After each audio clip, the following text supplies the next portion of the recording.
This beach inside the Cape Point Nature Reserve is called Black Rocks. On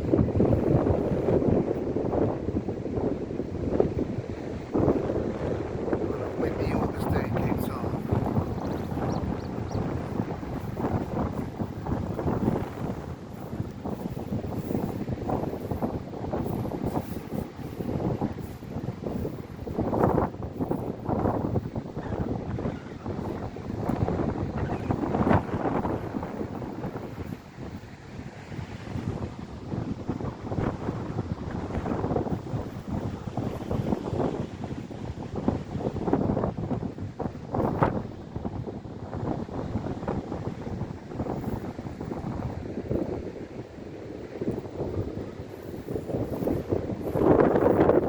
Facing the False Bay side of the Cape Point Reserve.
Let's go explore some more of the Cape Point Nature Reserve.